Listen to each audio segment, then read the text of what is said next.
Sir notes வேணாமா? நோட்ஸே வேணாம் உங்களுக்கு? என்ன கேள்வி எனக்கு தெரியாது சார். உங்களுக்கு தெரியாது சார், நான் என்ன கேள்வி கேட்பேன் நீங்க உங்களுக்கு தெரியாது, ஆனா நோட்ஸ் வேணாம்.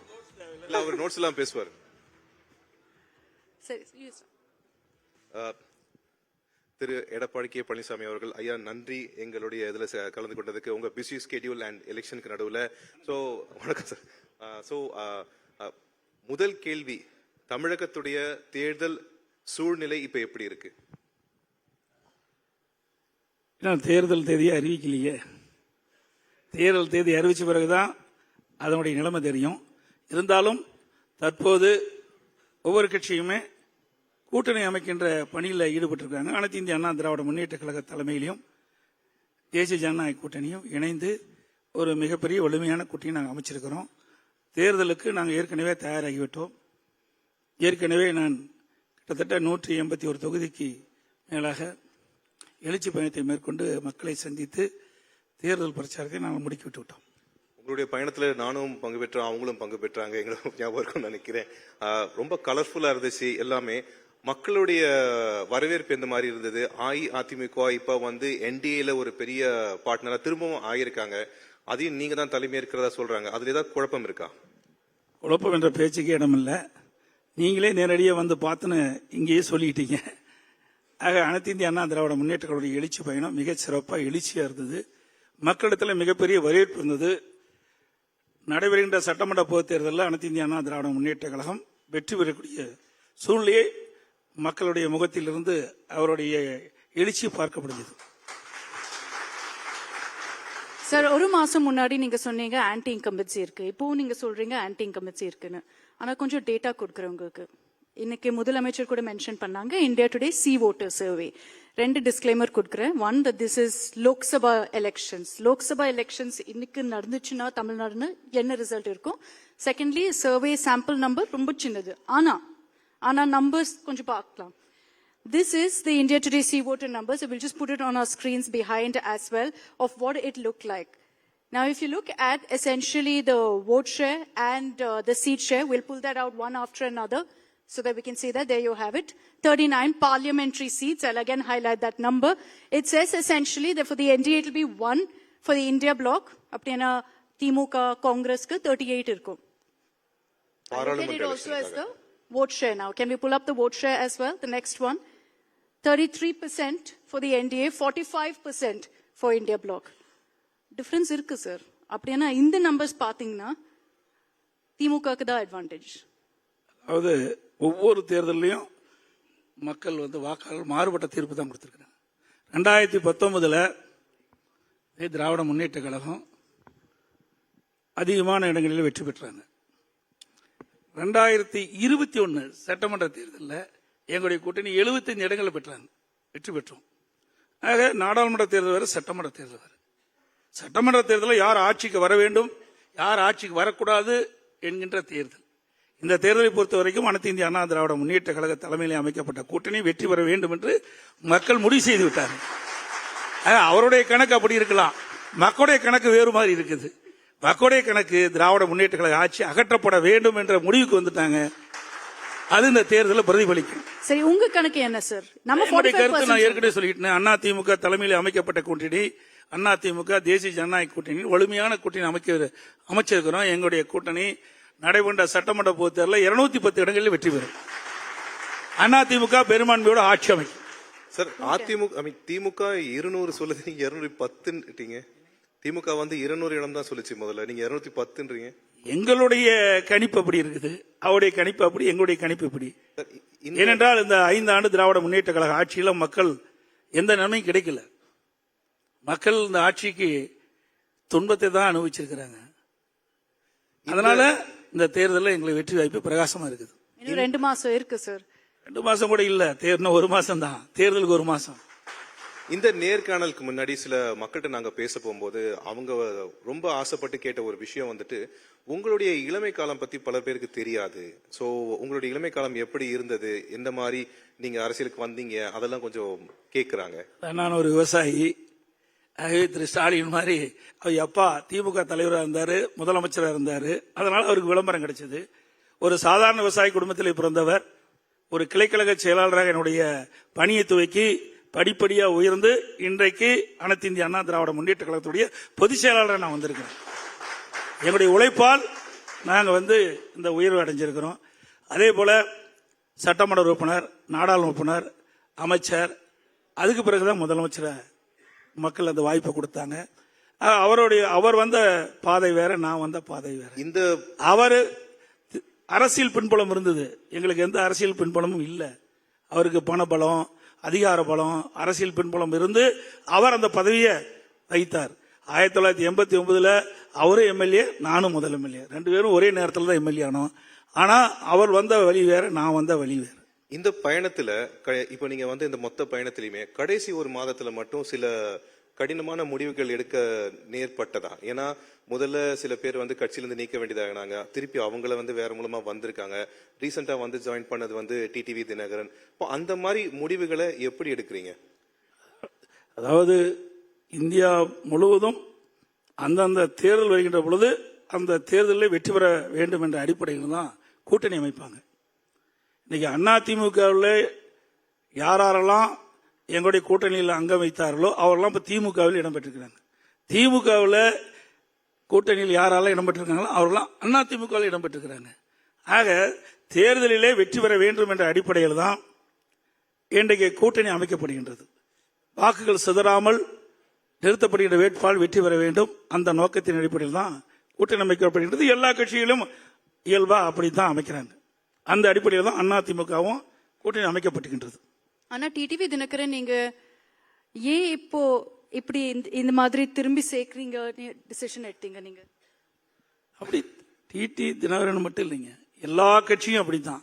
ஏன் காங்கிரசும் திமுக ஒன்றாக இல்லையா? அப்போ ஒரு காலத்துல திராவிட முன்னேற்ற கழகம் ஆனா இவ்வளவு காங்கிரஸ கடுமையா எதிர்த்தது. எவ்வளவு வருஷம் ஆயிடுச்சு திமுக இல்ல, காங்கிரஸ்? இப்ப அண்மையில இன்னைக்கு திராவிட முன்னேற்ற கழகம் காங்கிரசும் கூட்டணி இருக்கின்ற பொழுது அறிவாலயத்தில் முதல் மாடியில் ரெய்டு, தரைதளத்தில் கூட்டணி பேச்சுவார்த்தை.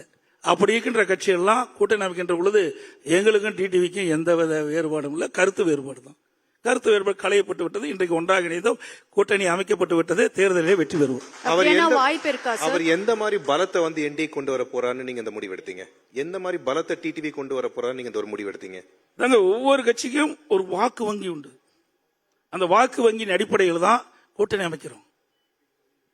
இன்னைக்கு கடந்த தேர்தலில் 2021 சட்டமன்ற பொதுத் தேர்தலில் பாத்தீங்கன்னா 2 லட்சம் வாக்குகள் கூடுதலாக பெற்றிருந்தா 43 தொகுதி நாங்கள் வெற்றி பெற்றிருப்போம், ஆளுங்கட்சியாக வந்திருப்போம். 2 லட்சம் வாக்குகளை இழந்த காரணத்தினாலே நாங்கள் பிரதான எதிர்கட்சியாக வர வேண்டிய நிலை ஏற்பட்டுவிட்டது. அந்த 2 லட்சம் வாக்குகள் கூடுதலாக பெற்ற காரணத்தினாலே திராவிட முன்னேற்ற கழகம் ஆளுங்கட்சியாக வந்துட்டு. ஆக வாக்குகள் சிதறாமல் இருக்க வேண்டும் என்ற காரணத்திற்கு தான் கூட்டணி அமைக்கின்றோம். அதே போல ஒவ்வொரு கட்சியும் அந்த கட்சியை வலுப்படுத்த வேண்டும், அந்த கட்சியின் சார்பாக சட்டமன்ற உறுப்பினர் வர வேண்டும் என்ற அடிப்படையில் தான் கூட்டணியை அமைக்கின்றோம். அப்படியான வாய்ப்பு இருக்கா சார் ஓபிஎஸ் சசிகலா வரதுக்கு அதிமுக? அது எங்களுடைய உட்கட்சி பிரச்சனை. அதுல நீங்க விறுவிறுப்பான கேள்வி வேணுங்கிறதுக்கு அதை கேட்கறீங்க. அது ஏற்கனவே பல முறை ஊடகத்திலும் செய்தியிலும் நாங்கள் தெரிவித்து விட்டோம். அது ஏற்கனவே தெரிவித்த செய்தி தான், அது தொடரும். சார், கூட்டணி எல்லாருக்கும் முன்னாடியுமே என்டிஏ உருவாக்கி விட்டது, எல்லாமே பலமா இருக்குது. ஆனா இன்னைக்கு காலைல முதலமைச்சர் நம்ம இங்க பேசும்போது நீங்க முதல்ல சொன்னீங்க காங்கிரஸுக்கும் திமுகக்குள்ள பிரச்சனை இருக்குன்னு. ஆனால் அவர் தெளிவா காங்கிரஸ் திமுக பிரச்சனை இல்லைன்னு ஒண்ணு சொல்லியிருக்காரு. 2வது, ஆட்சியில் பங்கு கிடையாதுன்னு இருக்காரு. அதை பத்தின உங்க கருத்து? அது காங்கிரசுக்கும் திமுக உள்ள பிரச்சனை, திமுகவும் காங்கிரசுக்கும் உள்ள கூட்டணி பிரச்சனை. அதுல எங்களுக்கு தலையிடுவதற்கு எந்தவித தார்மீக பொறுப்பும் இல்லை. இருந்தாலும் கூட காலையிலே இங்கே பேட்டி கொடுத்திருக்கின்றார் முதலமைச்சர் அவர்கள். உடனடியாக காங்கிரஸ் கட்சியை சேர்ந்த ஒரு நாடாளுமன்ற அதற்கு தகுந்த பதிலை கொடுத்திருக்கின்றார். அந்த ஒரு குழப்பமான சூழ்நிலை தான் காங்கிரசுக்கும் திமுகவும் உள்ள கூட்டணியில் இருக்கின்ற என்பது தொலைக்காட்சியின் வாயிலாக நாங்க பார்க்கப்படுகிறது. தயாநிதி மாறன் இங்க இந்த செஷன்ல கேட்டாங்க இதே சேம் கேள்வி, பவர் ஷேரிங் அதிமுகவும் பிஜேபியில இருக்குமா? ஆட்சியில் பங்கு. சார், அவங்கள எங்களை கேள்வி கேட்கறதுக்கு என்ன உரிமை இருக்குது? எங்க கட்சி வேற, அவங்க கட்சி வேற. டைரக்டா சொல்லுங்க சார். சார், எங்க கட்சி வேற, தயாநிதி மாறன் வேற கட்சியில் இருக்காரு, வேற கூட்டணியில் இருக்காரு அவர் கட்சி.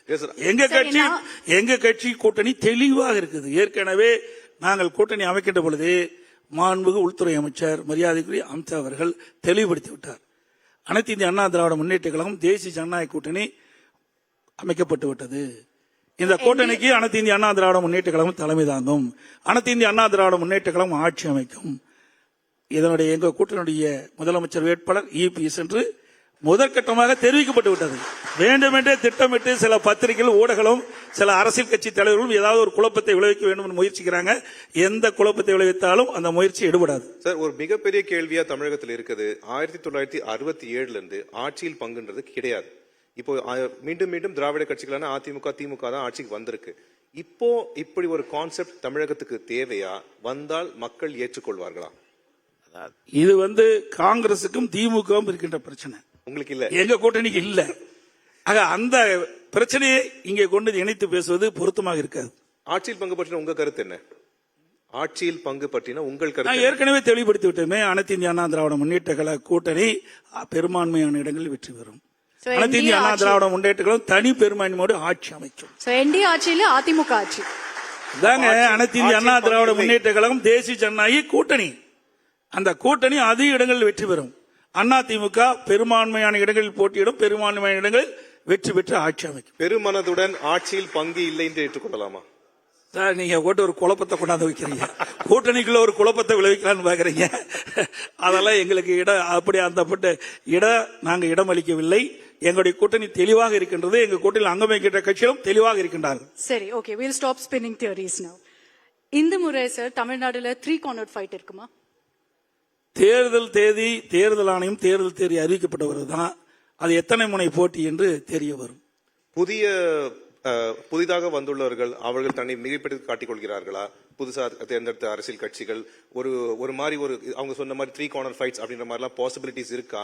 இல்ல அப்படி ஒரு கட்சிக்கான என்ன அதிமுக, திமுக பழம்பெரும் கட்சிகள், புதிதா ஒருத்தர் அவர் எப்படி இங்க இந்த மாதிரி ஒரு களத்துல நிக்க முடியுமா? சார், டைரக்டா சொல்லிடுறோம், விஜய் ஃபேக்டர் இல்லையா? அதாவது இன்னும் ஒரு தேர்தல கூட அந்த கட்சி தேர்தலை சந்திக்கல. ஒரு தேர்தலாவது சந்திச்சாதான் அவர்களுக்கு எவ்வளவு வாக்குகள் கிடைக்கும் என்பதை கணிக்க முடியும். மற்ற கட்சிகள்லாம் பல தேர்தல், நாடாளுமன்ற தேர்தல், சட்டமன்ற தேர்தல், உள்ளாட்சி தேர்தல் என்று பல தேர்தலை சந்தித்து ஒரு குறிப்பிட்ட வாக்குகளை பெற்றிருக்கின்றன. ஆனால் இதுவரை இந்த புதிதாக தொடங்கப்பட்ட கட்சி எந்த தேர்தலிலும் நிற்கவில்லை. அப்படி நின்றாத்தான மக்களுடைய செல்வாக்கு எந்த அளவுக்கு இருக்கின்றது தெரியும். ஆனால் பொன்மனச்செம்மல் புரட்சித் தலைவர் எம்ஜிஆர் அவர்களும் இதயம் புரட்சித் தலைவி அம்மா அவர்களும் எடுத்துடனே முதலமைச்சராகல. பல ஆண்டு காலம் கட்சியில இருந்து பணியாற்றி மக்களுடைய நன்மதிப்பை பெற்று அதன் அடிப்படையில் தான் மக்கள் அவர்களுக்கு அந்த வாய்ப்பு, முதலமைச்சர் என்ற வாய்ப்பு கொடுத்தாங்க. அந்த கட்சியோட முக்கியத்துவமே எம்ஜிஆர் பத்தி தான் எப்ப பார்த்தாலும் பேசிட்டு இருக்காங்களே. அந்த கட்சியில எப்பவுமே எம்ஜிஆர் பத்தி தான் பேசிட்டு இருக்காங்க. எம்ஜிஆர் பேரை சொன்னா தான் கட்சியை நடத்த முடியும். எங்களுடைய தலைவர் அப்படிப்பட்ட புகழ்மிக்க தலைவர், மக்கள் செல்வாக்குள்ள தலைவர் என்பது எதிர்கட்சி சேர்ந்தவர்களும் ஒத்துக்கிறாங்க. ஆனா 2 சக்சஸ் ஸ்டோரி நீங்க சொல்லிருக்கீங்க, எம்ஜிஆரும் அம்மா. காமன் ஃபேக்டர் என்னன்னா சூப்பர் ஸ்டார் சக்சஸ். அதனால விஜய்க்கு கூட வாய்ப்பு இருக்கா? திரைப்படத்துல ஒரு சூப்பர் ஸ்டார், அரசியல்ல ஒரு அரசியல் கட்சி தொடங்க பிறகு ஒரு தேர்தலை சந்தித்த பிறகுதான் அதை பற்றி நம்ம விளக்க சொல்ல முடியும். நேர்மையா இளம் தலைவர்களுக்கு ஏதாவது அறிவுரை இருக்கா சார்? இளம் தலைமுறைகளை பொறுத்த வரைக்கும் நானும் 33 வயசுலயே நான் எம்எல்ஏ. ஆக இளம் தலைமுறையை பொறுத்த வரைக்கும் ஒரு ஆட்சியில என்னென்ன நடந்திருக்கு என்பதை அவர்கள் எண்ணி பார்க்க வேண்டும். அனைத்து இந்திய அண்ணா திராவிட முன்னேற்ற கழகம் என்ற பொன்மனச்செம்மல் புரட்சித் தலைவர் ஆட்சி காலத்திலும் அம்மாவுடைய காலத்திலும் இளைஞர்களுக்கு என்று பல முக்கியத்துவம் கொடுத்தார்கள். அந்த வழியில் அம்மாவுடைய அரசும் இளைஞர்கள் எதிர்காலத்தில் இந்த நாட்டை ஆளக்கூடியவர்கள். அப்படிப்பட்ட இளைஞர்களை ஊக்குவிக்கின்ற விதமாக பல்வேறு திட்டங்களை கொண்டு நடைமுறைப்படுத்தியிருக்கிறோம். உங்களுக்கு நல்லா தெரியும், ஒரே ஆண்டில் 11 அரசு மருத்துவமனை கொண்டாந்து சாதனை படுத்த ஒரே அரசாங்கம் அதிமுக அரசாங்கம். அது மட்டுமல்ல, அம்மா இருக்கின்ற காலத்திலும் சரி, அம்மா மறைவுக்கு பிறகும் சரி, அம்மாவுடைய அரசு பல கல்லூரிகளை நாங்கள் தமிழகத்தில் திறந்திருக்கிறோம். 7 சட்டக்கல்லூரிகளை திறந்திருக்கிறோம், 21 பாலிடெக்னிக் கல்லூரியை திறந்திருக்கிறோம், 68 கலை மற்றும் அறிவியல் கல்லூரி திறந்திருக்கிறோம், 4 கால்நடை மருத்துவக் கல்லூரி ஆராய்ச்சி நிலையத்தை திறந்திருக்கிறோம், 4 வேளாண்மை கல்லூரி திறந்திருக்கிறோம். இப்படி பல கல்லூரிகளை திறந்ததின் விளைவு இன்றைக்கு தமிழகத்தில் இருக்கின்ற ஏழை குடும்பத்தில் இருந்த மாணவ மாணவி கூட குறைந்த கட்டணத்தில் பட்டப்படிப்பு படிக்கக்கூடிய சூழ்நிலை உருவாக்கி தந்திருக்கிறோம். மத்திய அரசு 2030 அடைய வேண்டிய இலக்க, உயர்கல்வியில அடைய வேண்டிய இலக்க 2019-20 நாங்கள் அடைந்தோம். 2011 இதே புரட்சித் தலைவி அம்மாவும் தமிழகத்துடைய முதலமைச்சரா பொறுப்பேற்கின்ற பொழுது 100க்கு 32 பேர் தான் உயர்கல்வி படிச்சிட்டு இருந்தாங்க. மாண்பு அம்மா எடுத்த நடவடிக்கை இன்றைக்கு கல்வியிலே புரட்சி மறுமலர்ச்சி, கல்விக்கு அதிக நிதி ஒதுக்கீடு செய்த காரணத்தினால புதிய கல்லூரி திறந்தின் விளைவாக ஏழை குடும்பத்தில் பிறந்த மாணவன் கூட உயர்கல்வி படித்து இன்றைக்கு 100க்கு 52% பேர் 2019-20 நாங்கள் கல்வி நம்முடைய மாணவ இளைஞர்களுக்கு கொடுத்தோம். இன்றைய அரசாங்கம் குறைஞ்சு விட்டது. 47% தான் இன்றைக்கு உயர்கல்வி படிக்கக்கூடிய எண்ணிக்கை. அதிமுக ஆட்சியில் 52% இருந்தது, திமுக ஆட்சியில் 47% குறைந்து விட்டது. சார், இளம் தலைமுறைகளுக்கு சொல்லிட்டீங்க, இளம் தலைவர்களுக்கு உங்களுடைய அறிவுரை என்ன ஒரு தேர்ந்த அரசியல்வாதியாக? ஏன்னா நிறைய இளம் தலைவர்கள் இந்த வாட்டி வராங்க, அதனால இளம் தலைமுறை என்று சொல்லுகின்ற பொழுது தலைவர்கள், இளம் தலைவர்கள் என்றா என்ன ஒரு கட்சியில தான் தலைவர் வந்திருக்காரு, நிறைய கட்சி தேவங்க இல்லையே. எனக்கு ஒரு கட்சி பற்றி தான் நீங்க குறிப்பிட்டு இருக்கிறீங்க. டெபுட்டி சிஎம் இருக்கார் இல்லையா சார், துணை முதலமைச்சர் சார், அதெல்லாம் முடிஞ்சு போனது. அதை பத்தி நீங்க கேள்வியே எழ வேண்டிய அவசியம் இல்லை. சரி சார், பாலிடிக்ஸ் விட்டுட்டு சொல்லுங்க சார், உங்களுக்கு விஜயோட ஃபேவரட் ஃபிலிம் எது? விஜயோட ஃபேவரட் ஃபிலிம்? நான் திரைப்படத்தை பார்த்து தொலைக்காட்சி சார், திரைக்கு போய் திரைப்படம் பார்த்து 25 வருஷம் ஆகுது. நான் தியேட்டருக்கு போய் 25 வருஷம் ஆகுது. தொலைக்காட்சியில் அவ்வப்போது தொலைக்காட்சியில் வருகின்ற படத்தை மட்டும் பாக்குறேன். நான் திரையரங்குக்கு போய் படம் பார்த்து 25 ஆண்டுகளும் ஆகுது. லாஸ்ட் படம் எது பாத்தீங்க சார்?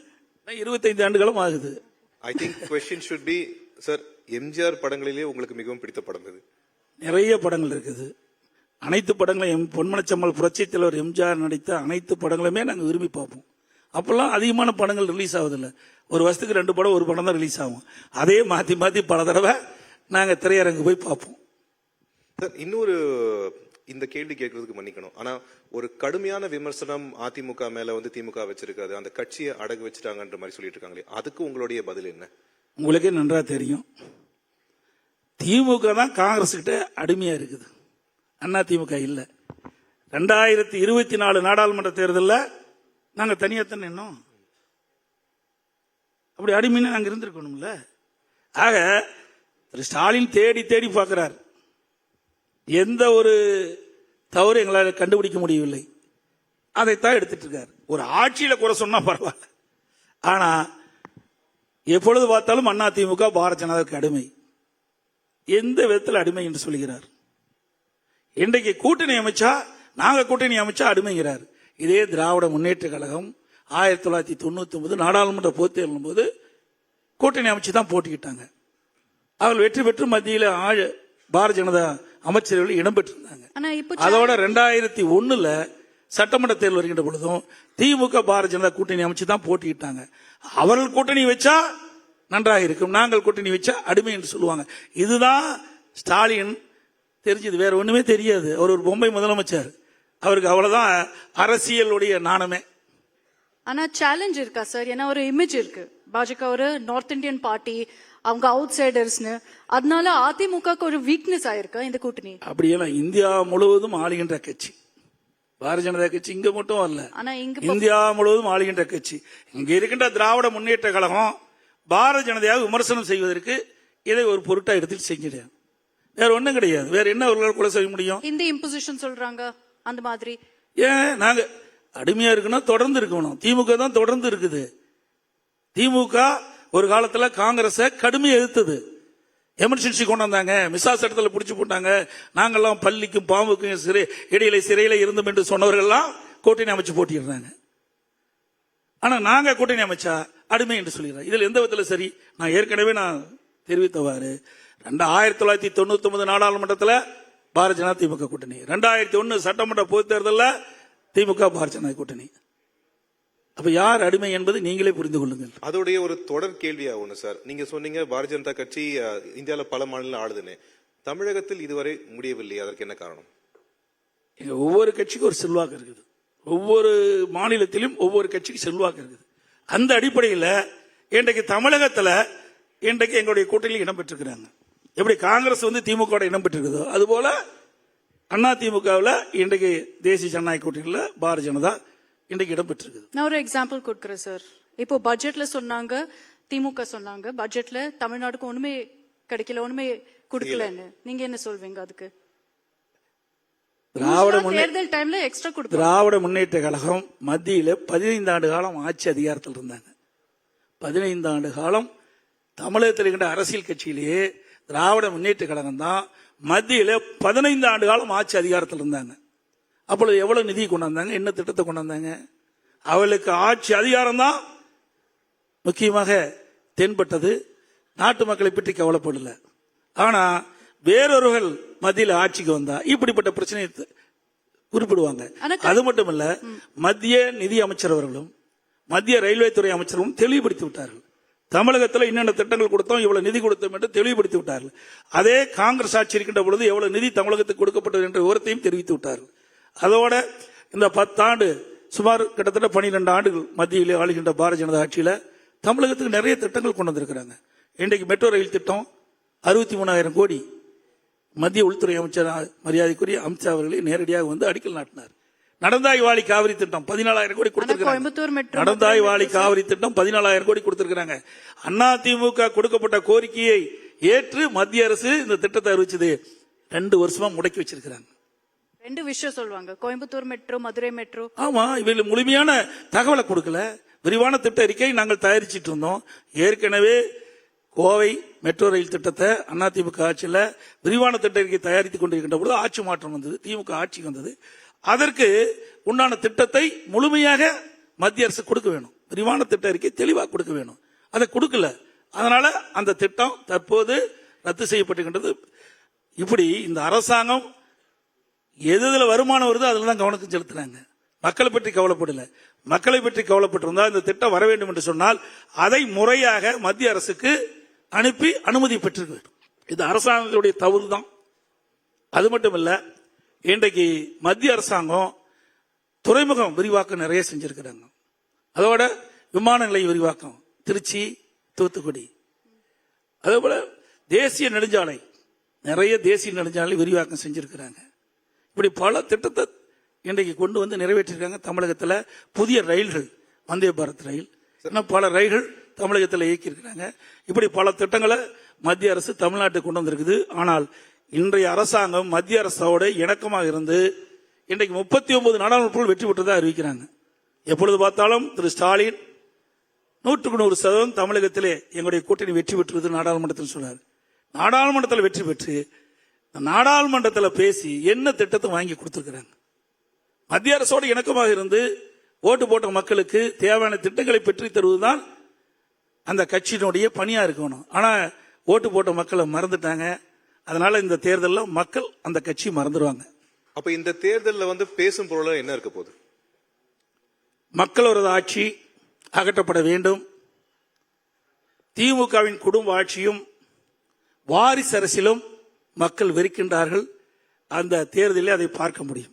ஆனா திமுக பொறுத்த வரைக்கும் ஒரு மிக பெரும் பேசும் பொருளா வந்து இந்தி திணிப்பை வந்து கொண்டு வந்துட்டு இருக்காங்க. அதை பத்தின உங்க கருத்து என்ன? இந்தி திணிப்பு இதை முதலில் யார் கொண்டு வந்தது? காங்கிரஸ் ஆட்சி இருக்கின்ற பொழுது, மத்தியிலும் மாநிலத்திலும் காங்கிரஸ் ஆட்சி இருக்கும்போது தான் இந்த இந்தியை கொண்டு வந்தாங்க, புகுத்துனாங்க. அப்ப எதிர்த்து போராடியது யார்? திமுக. அவளோட போய் கூட்டு சேர்ந்துட்டு இப்ப விமர்சனம் வைப்பது எந்த விதத்தில் பொருத்தமா இருக்கும்?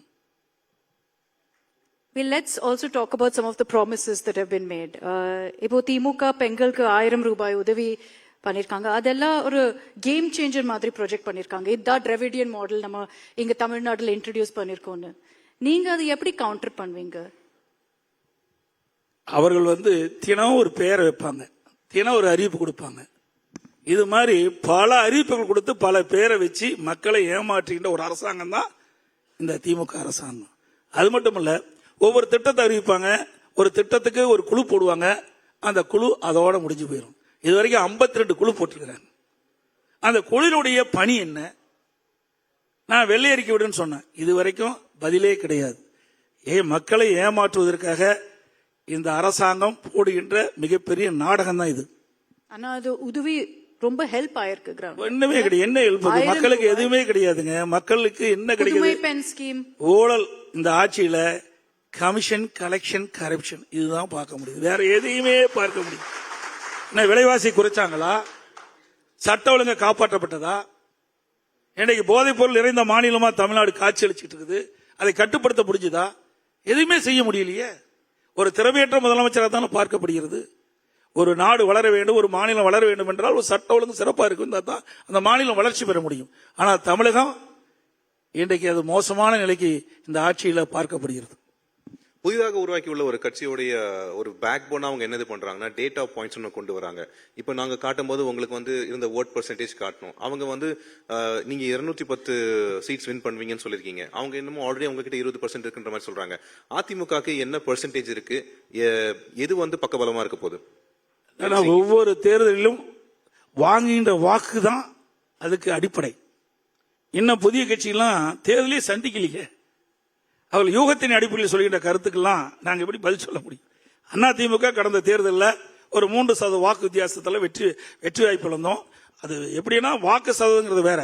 ஆனால் ஒவ்வொரு சட்டமன்ற தொகுதியிலையும் நாங்கள் வெற்றி வாய்ப்பு இழந்து பார்க்கின்ற பொழுது 2 லட்சம் வாக்கு தான் குறைவாக இருந்தது. 43 சட்டமன்ற தொகுதியில் 9 சட்டமன்ற தொகுதி எங்க கூட்டணி கட்சி, மீதி 34 அதிமுக. இது நாங்க தேர்தலில் போட்டியிட்டு வாங்கின வாக்கு சதவீதத்தை பற்றி தான் எங்களை குறிப்பிட முடியும். ஆனா ஒரு 4 மாசம் முன்னாடி நீங்க கொஞ்சம் அவங்க மேல சாஃப்ட் கார்னர் இருந்த மாதிரியும் தெரிஞ்சது. அப்படியா? புரியலையே. அவங்க மேல ஒரு பரிவு இருந்த மாதிரி தெரிஞ்சிச்சு.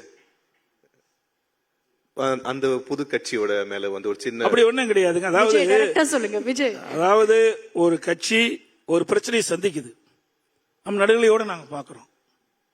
அந்த அடிப்படையில் தான் நாங்கள் கருத்துல சொல்ற மொழிய சாஃப்ட் கார்னர்லாம் அப்படி எல்லாம் எதுவுமே கிடையாது.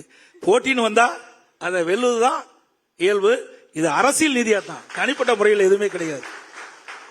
அனைத்து இந்திய அண்ணா திராவிட முன்னேற்ற கழகத்தை பொறுத்த வரைக்கும் 31 ஆண்டுகளும் ஆட்சி புரிந்த கட்சி, பொன்விழா கண்ட கட்சி.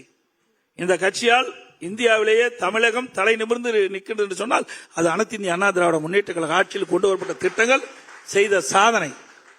அப்படி நீங்க சொல்ற வகையில அவர் என்னன்னா வந்து போட்டி வென்று ஒன்னு திமுக இல்ல தாவைக்கான்னு சொல்லிட்டு இருக்காரு. நீங்க அதுக்கு இப்ப வரைக்கும் ஒரு பதில் சொல்லல சார்.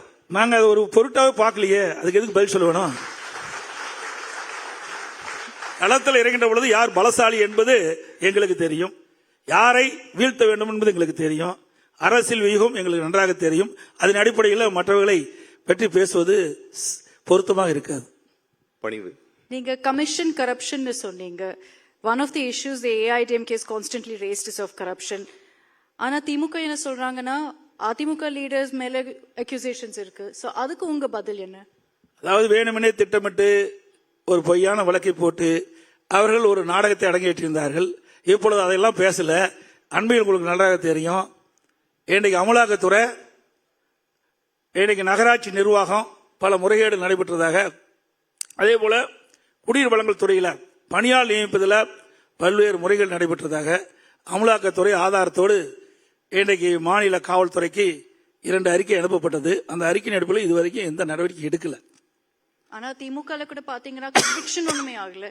இப்போ அவங்க கூட கேஸ் போட்டிருக்காங்க, ஆனா கோர்ட்ல ஒண்ணுமே ஆகல இது வரைக்கும்.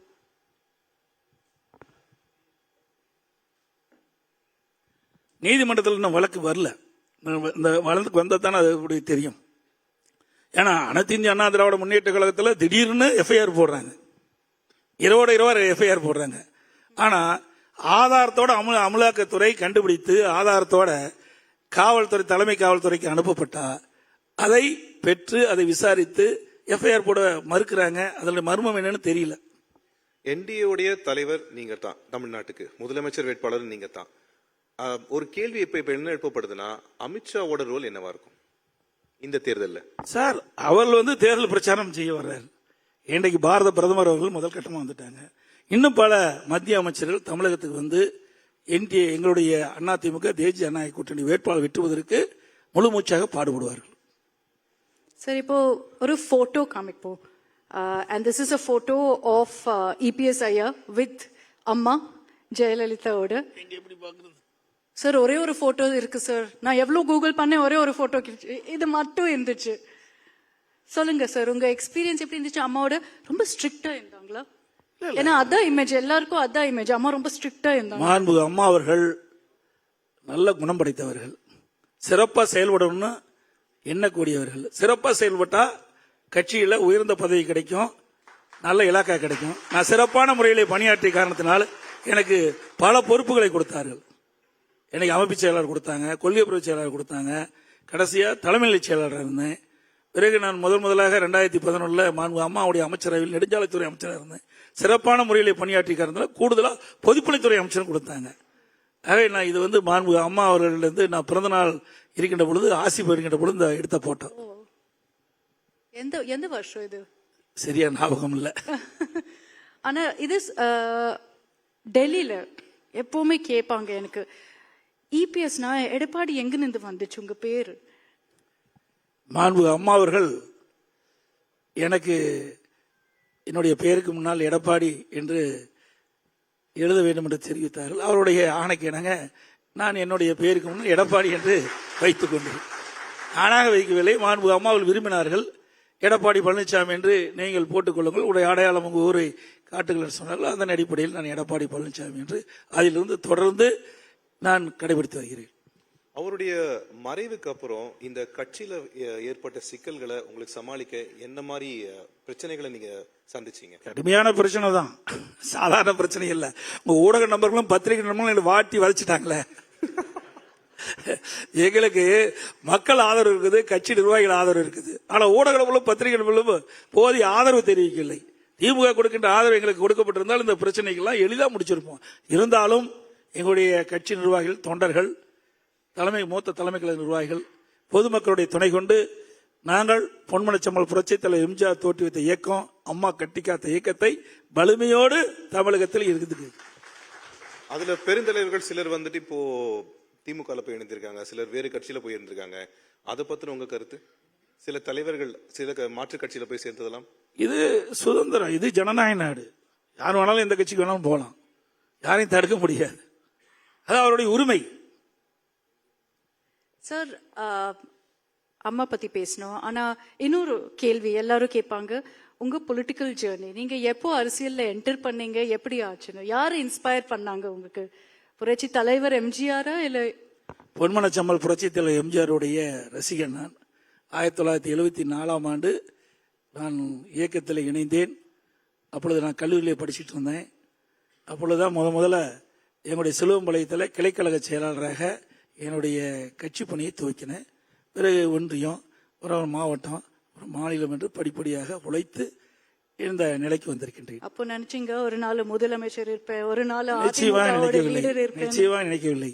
அனைத்து இந்திய அண்ணா திராவிட முன்னேற்ற கழகத்தில் நான் மட்டுமல்ல, ஒவ்வொரு தொண்டனும் உழைத்தால் உச்சபட்ச பதவியை அடைய முடியும் என்பதற்கு நானே உதாரணம். எம்ஜிஆருடைய மிகப்பெரிய ரசிகர்னு சொல்றீங்களா? அவர் படத்தை இப்ப பார்க்கும்போது உங்களுடைய எண்ணம் எப்படி இருக்கும்? இப்போது கூட இதயக்கனி படம் 200 நாளுக்கு மேல ஓடிட்டு இருக்குது. அங்க ஒரு விழா எடுக்கலான்னு இருக்கிறாங்க. அண்மையில் அந்த விழா எடுப்பாங்க, அதில் நாங்கள் போய் கலந்து கொள்வோம். என்னை போல் இன்றைக்கு கோடிக்கணக்கான தொண்டர்கள் பொன்மனச்செம்மல் புரட்சி தலைவர் எம்ஜிஆர் மறைந்தாலும் அவருடைய உள்ளத்திலே வாழ்ந்து கொண்டிருக்கின்ற தலைவர் பொன்மனச்செம்மல் புரட்சி தலைவர் எம்ஜிஆர் அவர்கள். ஒரு மிகப்பெரிய கிரிட்டிசிசம் திராவிடிகள் கட்சிகளுக்கு எதிராக இருக்குன்னா, இலவசங்களை அதிகமா தராங்க அப்படின்ற மாதிரி ஒரு கிரிட்டிசிசம் இருக்கு. அதை பத்தி உங்க கருத்து? இன்னைக்கு அதிமுக மட்டும் தரல, இந்தியா பூராமே இலவச திட்டத்தை இன்னைக்கு கொண்டு வந்துட்டாங்க. குறிப்பிட்ட மாதிரி எங்களை மட்டும் நீங்க கேட்க வேண்டாம், இந்தியா முழுவதுமே இன்றைக்கு இலவச திட்டங்கள் அறிமுகமாகிவிட்டது. இப்ப நடைபெற்று முடிஞ்ச தேர்தல் எல்லாமே அப்படித்தான் இலவச திட்டத்தில் அறிவிச்சிருக்கிறாங்க. ஆக இன்றைக்கு சாதாரண மக்கள், அந்த மக்களுக்கு தேவையான உதவிகள் செய்வது இயல்பு. அந்த அடிப்படையில் தான் இந்த திட்டத்தை நாங்கள் அறிவிச்சிருக்கிறோம். சார், உங்க பார்ட்டி, உங்க கட்சி கூட ஒரு டிராவிடியன் கட்சி, அதனால திமுக டிராவிடியன் மாடல் சொல்லிட்டு எல்லாமே என்டோர்ஸ் பண்றாங்க, எல்லாமே மேனிஃபெஸ்டோல போடுறாங்க. உங்களுக்கு ஒரு டிராவிடியன் மாடல் இருக்கா தமிழ்நாடுல? நீங்க ஃபாலோ பண்ணுவீங்களா ஏதோ ஒரு டிராவிடியன் மாடல்? நிச்சயமா இருக்குது. அப்படி இருக்கங்காட்டி தானே என் கட்சி இவ்வளவு வலுவா இருக்குது. என் கட்சியை வலிமையா பெறுவதற்கு இதெல்லாம் தானே காரணம். ஆனா என்னது அந்த டிராவிடியன் மாடல் உங்களுக்கு? நிறைய இருக்குதுங்க, ஒன்று ரெண்டு இல்ல, நிறைய எங்களுடைய தலைவர்கள் எங்களுக்கு வழியை செஞ்சுட்டு போயிருக்கிறாங்க. அந்த அடிப்படையில் தான் நாங்க செயல்பட்டு இருக்கிற காரணத்துல தான் மக்களிடத்துல இவ்வளவு செல்வாக்கு மிக்க கட்சியா இருக்குது அதிமுக. ஏன்னா திமுக என்ன சொல்றாங்கன்னா, டிராவிடியன் மாடலோட தமிழ்நாடோட growth 11% ஆயிருக்கு. என்ன மாடல் சொல்லுங்க பார்க்கலாம். அதாவது விளம்பரத்துக்காக போட்டோ ஷூட் அதை போடுவாங்க ஒரு படத்துல. உங்களை உதாரணத்துக்கு எடுத்துக்கொள்கிட்டேன், இந்தியா டுடே போடுற அங்க தொலைக்காட்சி மூலமாக படத்தை எடுப்பார்கள், வெளியிடுவார்கள். அதுதான் ரெவென்யூ மாடல். இது எந்த விதத்துல சரியா இருக்கு? ஆனா மக்களுக்கு உண்மையாக மக்களுக்கு கொடுக்கப்பட்ட வாக்குறுதி உண்மையாக செயல்படுத்த வேணும். திமுக வந்து 525 அறிவிப்புகள் வெளியிட்டாங்க. 1% அறிவிப்பு, 1 அறிவிப்பு கூட நிறைவேற்ற முடியல.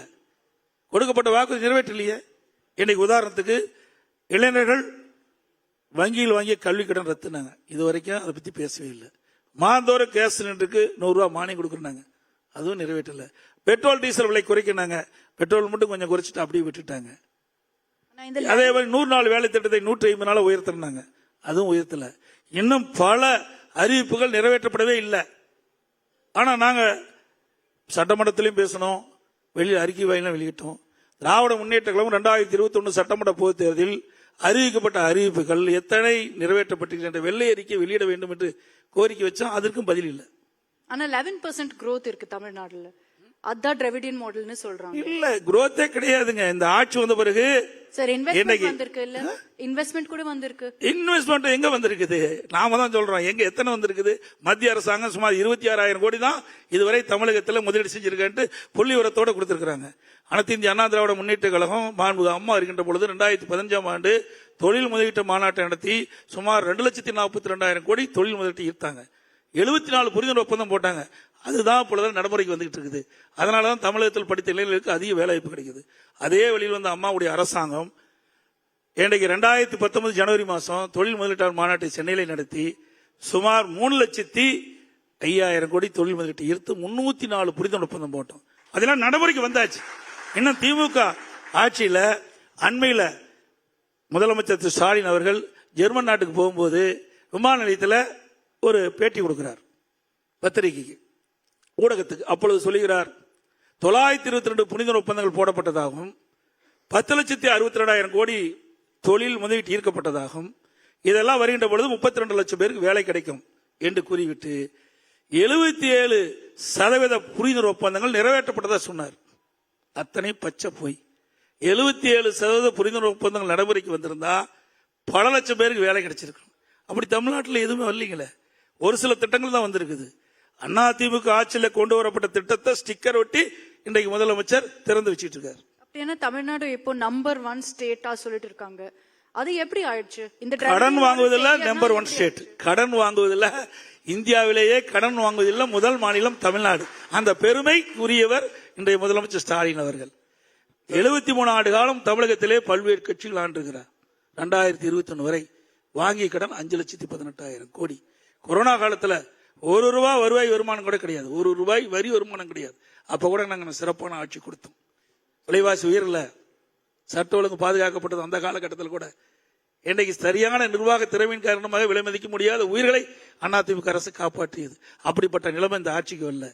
நான் ஆட்சி பொறுப்பேற்கின்ற பொழுது கடுமையான வறட்சி, குடிப்பதற்கு கூட தண்ணீர் கிடையாது. அப்படிப்பட்ட காலகட்டத்திலும் நிர்வாக திறமைமிக்க அரசாக நாங்கள் செயல்பட்டோம். தங்கு தடை இல்லாமல் பாதுகாக்கப்பட்ட குடிநீர் கொடுத்தோம். அதுக்கு பிறகு டெல்டா மாவட்டத்தில் கடுமையான புயல் இந்த மாவட்டத்தை புரட்டி போட்டு போய்விட்டது.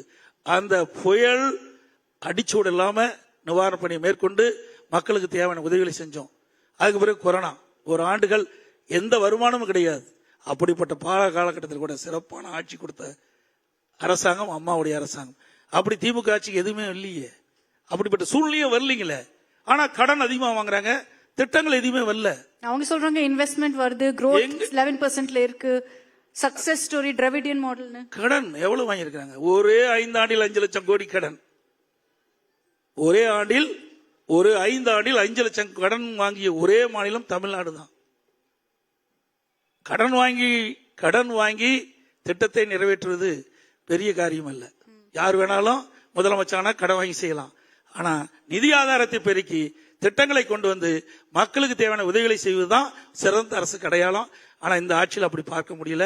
இந்தியாவிலேயே கடன் வாங்குவதில் முதல் மாநிலம் தமிழ்நாடு திமுக ஆட்சியில். நீங்க திமுகவை இப்படி டேட்டா வச்சு சொல்லும் பொழுது உங்களை கடுமையாக விமர்சிப்பவர்கள் ஒருவர் துணை முதலமைச்சர் உதயநிதி ஸ்டாலின். அவருக்கு ஏதாவது நீங்க சொல்ல விரும்புறீங்களா? அவரை நாங்க ஒரு திமுக வேணா துணை முதலமைச்சரை ஏத்துக்கிட்டாங்க, நாட்டு மக்களை ஏத்துக்கல. எம்எல்ஏ இருக்காங்க சார், உங்க எம்எல்ஏ தானே? யாருடைய செல்வாக்கள் வந்தாரு? சார் எம்எல்ஏ திரு கருணாநிதி குடும்பத்தில் பிறந்த காரணத்தினால அவருக்கு எம்எல்ஏ வாய்ப்பு கிடைச்சது. அப்புறம் அமைச்சர் வாய்ப்பு கிடைச்சது, தேர்தல்ல அப்புறம் சொன்னாங்க. துணை முதலமைச்சர் வாய்ப்பு கிடைச்சது. திமுகவில் எத்தனை ஆண்டு காலம் உழைத்தவர்கள் இருக்கின்றார்கள், அவர்களுக்கு அங்க பதவி கிடைக்காது. எவ்வளவு மூத்த தலைவர்கள் இருக்கின்றார்கள், வயது மூத்தவர்கள்லாம் தமிழக சட்டமன்றத்திலேயே அதிக நாட்கள் சட்டமன்ற உறுப்பினராக இருந்தவர்களாம் இருக்கிறாங்க. அவருக்குலாம் அந்த வாய்ப்பு கிடைக்கல. திரு கருணாநிதி குடும்பத்தில் பிறந்த காரணத்தினால துணை முதலமைச்சர் என்ற பதவி கிடைச்சிருக்குது. உழைத்து வரவில்லை, குடும்பத்தின் மூலமாக அவர் அந்த பதவி அடைஞ்சிருக்கிறார். விஜய் பத்தின உங்க கருத்து? விஜய் பத்தி கருத்து சொல்றதுக்கு எங்களுக்கு ஒண்ணுமே கிடையாது. ஏ- அவர் ஒரு அரசியல் கட்சி துவக்கியிருக்கிறாரு, அவ்வளவுதான்.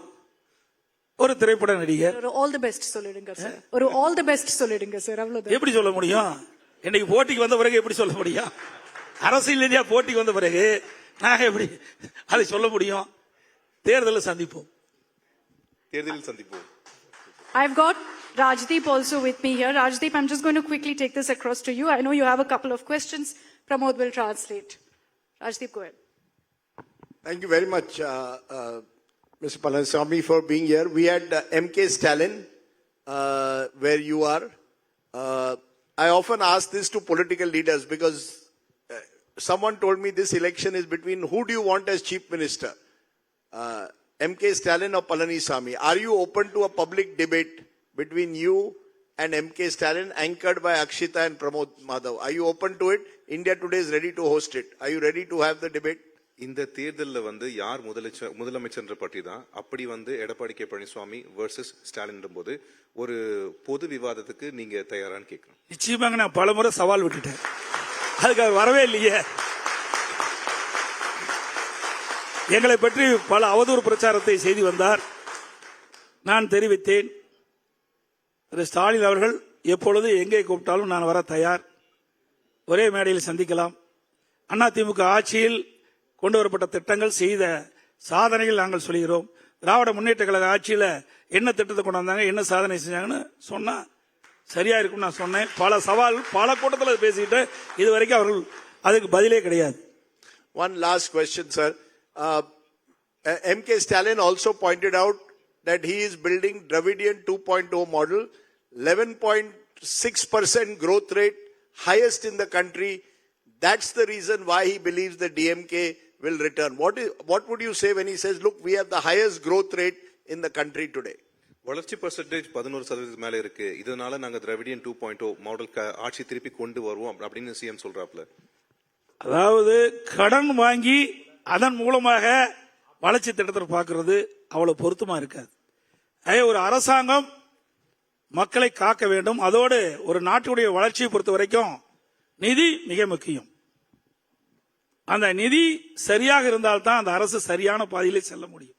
ஆனா இன்றைய நிலைமை தமிழகத்தில் அப்படி அல்ல. நிதி சுமை அதிகமாகிவிட்டது.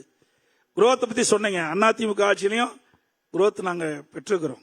சாதாரண விஷயம் இல்லை. கொரோனா காலத்தில் கூட அதிமுக ஆட்சியில சாதனை படைச்சிருக்கிறோம். இன்றைக்கு இந்த ஆட்சியில எந்த ஒரு பிரச்சனையும் கிடையாது. ஆனா அதிமுக ஆட்சியில நான் ஏற்கனவே குறிப்பிட்டேன், வறட்சி, அதுக்கு அடுத்தது புயல், சேதம், அடுத்து கொரோனா காலம், இத்தனையும் உள்ளடங்கி ஒரு சிறப்பான ஆட்சி கொடுத்த அரசாங்கம் அம்மாவுடைய அரசாங்கம். ஆனா ஸ்டாலினுக்கு அப்படிப்பட்ட எந்தவித பிரச்சனையும் அவர் சந்திக்கல. அதோட 2020-21 அரசுக்கு வந்த வருவாயை விட 2024-25 திராவிட முன்னேற்ற கழகத்துக்கு கூடுதலான வருவாய் வந்திருக்குது. அப்படி கூடுதலான வருவாய் வந்தும் கூட புதிய திட்டங்கள் வரல. அதிகமான கடன் வாங்கி தமிழகத்தில் ஒரு கடன் அதிகரித்துள்ள மாநிலமாக இன்றைக்கு கொண்டு வந்ததுதான் திமுகவுடைய சாதனை, திரு ஸ்டாலினுடைய சாதனை. அப்படியானா சார் உங்களோட தூரநோக்கு என்ன தமிழ்நாடுக்கு? அதிமுக பொறுத்த வரைக்கும் அதிமுக ஆட்சிக்கு வந்த உடனே 5 ஆண்டு திராவிட முன்னேற்ற கழக ஆட்சியில் இருக்கின்ற குளறுபடிகள் எல்லாம் முதல்ல தீர்க்கப்பட வேண்டும். தமிழக மக்கள் முன்னேற்றத்திற்காக பல புதிய திட்டங்களை கொண்டு வந்து செயல்படுத்தி, அதுதான் எங்களுடைய தலையாய கடமையாக இருக்கும். நடிகரை தலைவராக பார்க்கும் இளம் தலைமுறைக்கு என்ன சொல்ல விரும்புறீங்க? நடிகரை தலைவராக பார்க்கும் இளம் தலைமுறைக்கு என்ன சொல்ல விரும்புறீங்க? தலைவராக நீ மீண்டும் மீண்டும் அதுக்கு தானே போறீங்க. இருக்கிறது ஒருத்தர் தானே கட்சி ஆரம்பிச்சிருக்காரு. வேற யாருமே தமிழகத்தில் அதிகமா புதிய கட்சி துவங்கலையே. அந்த இளம் தலைமுறைக்கு என்ன சொல்ல விரும்புறீங்க? இளம் தலைமுறையை பொறுத்த வரைக்கும் தமிழகம் சரி, இந்தியாவும் சரி, இன்றைக்கு வலிமையான பாரதம், வளமான தமிழகம், அதை உருவாக்குவதற்கு இளைஞர்கள் துணை நிற்க வேண்டும். ஏன்னா இந்த நாடு இளைஞர்கள் நம்பித்தான் இருக்கின்றது. இளைஞர்கள் நினைத்தால் எதையும் சாதிக்கலாம். அந்த வயது இளைஞர்களுக்கு தான் இருக்கின்றது. ஆகவே இளைஞர்கள் ஒரு வலிமையான பாரதத்திற்கும் வளமான தமிழகத்தை உருவாக்க தாங்கள் துணை நிற்க வேண்டும் என்று அன்போடு இந்த நேரத்தில் கேட்டுக்கிறேன். இப்போ திமுக டிராவிடியன் மாடலோட ஒரு முழக்கம் சொன்னாங்கன்னா உங்களோடது என்னது? டிராவிடியன் மாடலோட கவுண்டர் என்னது? உங்க ஸ்லோகன்? டிராவிடியன் மாடல் சொல்லியே மக்களை ஏமாற்றுகின்ற கட்சி ஒரே கட்சி திமுக கட்சி தான். நாங்கள் மக்களை ஏமாற்றுவது கிடையாது. மக்களுக்கு என்னென்ன திட்டங்களை கொண்டு வரும் அதை நிறைவேற்ற வேண்டும் என்பதுதான் எங்களுடைய தேர்தல் அறிவிப்பாக இருக்கும். இப்பொழுது கூட நாங்கள் 10 அறிவிப்புகளை கொடுத்திருக்கிறோம். ஏழை மக்கள், நடுத்தர மக்கள் பயன்பெற வேண்டும் என்ற அடிப்படையில் இந்த திட்டத்தை அறிவிச்சிருக்கிறோம். ஆக இன்றைக்கு திராவிட முன்னேற்ற கழகத்தை பொறுத்த வரைக்கும் 2.0 இதுக்கு முந்தைய பல போட்டாங்க, உங்களுக்கு நல்லா தெரியும். அப்போ ஒரு டிஜிபி தமிழகத்தில் இருக்கின்ற கஞ்சாவை கட்டுப்படுத்துவதற்கு, கஞ்சாவை ஒழிப்பதற்காக 2.0, 3.0, 4.0 போட்டாங்க. அப்படித்தான் இன்றைய முதலமைச்சர் 2.0 போட்டிருக்காரு. உங்க கவுண்டர் ஸ்லோகன் என்ன சார்? அவங்க டிராவிடியன் மாடல் 2.0. டிராவிடியன் மாடல்ல நீங்க பொறுத்து இருந்து பாருங்க. அது சொன்னா சஸ்பென்ஸ், அது வெளிச்சத்துக்கு வந்துட்டா அதனுடைய ரகசியம் போயிடும், அதனுடைய வேகம் குறைஞ்சு போயிடும். சார், இதுல ஒரு முக்கியமான விஷயம், நீங்க என்டிஏ தலைமை தாங்குறீங்க. அதே சமயத்துல திமுக கேட்கிற ஒரு முக்கியமான கேள்வி அவங்க என்இபியை எதிர்க்கிறாங்க, இருமுறை கொள்கைக்கு தான் ஒத்துப்போன்னு சொல்றாங்க. அப்ப இந்த மாதிரி இருக்கிற வேறுபாடுகளை நீங்க எப்படி களைவீங்க? அதாவதுங்க, நீங்க யாரோட கூட்டணி சேர்ந்திருக்கிறாங்க? காங்கிரஸ், திமுக. காங்கிரஸ் நிலைப்பாடு என்ன? ஏற்கனவே இந்த இருமொழி கொள்கை மாறாக இந்திய திணிப்பதற்கு முயற்சி செய்த காங்கிரஸ் கட்சி தான். அதோட கூட்டணி சேர்ந்துக்கிட்டு எங்களை பற்றி இப்படிப்பட்ட கேள்வி கேட்பது எந்த விதத்தில் சரியாக இருக்கும்? அதிமுகவை பொறுத்தவரைக்கும் இருமொழி கொள்கை தான் தொடர வேண்டும் என்று எங்களுடைய தலைவருடைய எண்ணங்கள். அதை நாங்கள் தொடர்ந்து கடைபிடிப்போம். இது டைம் அப். ஆனா லாஸ்டா நான் இன்னொரு வாட்டி கேட்கிறேன் சார், உங்க ப்ரிடிக்ஷன் என்ன இந்த தேர்தல்ல உங்க ப்ரிடிக்ஷன் என்ன? எவ்வளவு நம்பர் வரும் அதிமுகக்கு, என்டிஏக்கு சொல்லலாம்? ஏற்கனவே குறிப்பிட்டு விட்டேனே, அனைத்து இந்திய அண்ணா திராவிட முன்னேற்ற கழகம், தேசிய ஜனநாயக கூட்டணி. எங்களுடைய கூட்டணி தமிழகத்தில் 210 இடங்களில் வெல்லும். அனைத்து இந்திய அண்ணா திராவிட முன்னேற்ற கழகம் பெரும்பான்மையான இடங்களில் வெற்றி பெற்று தனி பெரும்பான்மையோட ஆட்சி அமைக்கும். ரொம்ப பெரிய நம்பர் சார் கொடுக்குறீங்க. இருக்கின்ற நிலவரத்தை பற்றி சொல்றேன். நான் ஏற்கனவே 10 முறை நான் போட்டிட்டு இருக்கிறேன். 7 முறை சட்டமன்ற தொகுதியில் போட்டிட்டு இருக்கிறேன், 3 முறை நாடாளுமன்ற தேர்தலில் போட்டிட்டு இருக்கிறேன். எனக்கும் அனுபவம் இருக்கின்றது. கிட்டத்தட்ட 51 ஆண்டு காலம் அரசியலில் இருந்திருக்கின்றேன். எங்களுடைய அனுபவ நீதியாக மக்களிடத்தில் இருக்கின்ற அந்த நிலை எங்களுக்கு அறிந்திருக்கின்ற காரணத்தினால் இந்த விளக்கத்தை உங்களிடத்தில் தெரிவிக்கின்றேன். Okay, 210 seats. That is the prediction that sir is making, that the NDA will win. Nandri sir, thank you so much for joining us. Nandri. Notes onnume edukala. Director ella questions ella kelvi edutanga. So thank you so much for being so candid for joining Thank us. you. கேள்விகள் கடினமாக இருந்துச்சா, ஈஸியா இருந்துச்சா? கேள்விகள் கடினமாக இருந்ததா, சுலபமாக? எந்த கேள்வி கேட்டாலும் பதில் தயாரா. ஏன்னா எனக்குடைய நான் எப்பொழுது அரசியலுக்கு வந்தேனோ அப்பொழுது இருந்து நாட்டு நிலவரத்தை நன்றாக அறிந்திருக்கின்றேன். ஆகவே அரசியலை பொறுத்த வரைக்கும் எனக்கு ஓரளவுக்கு பதில் சொல்கின்ற அளவுக்கு ஆண்டவன் எனக்கு திறமை கொடுத்திருக்கின்றான். Kandipa. I'll again highlight. Mr. EPS was offered notes. He said, I don't need this. I'm going to go candid with my interview. So we appreciate that. Mega Nandri sir. Thank you very much for joining us here.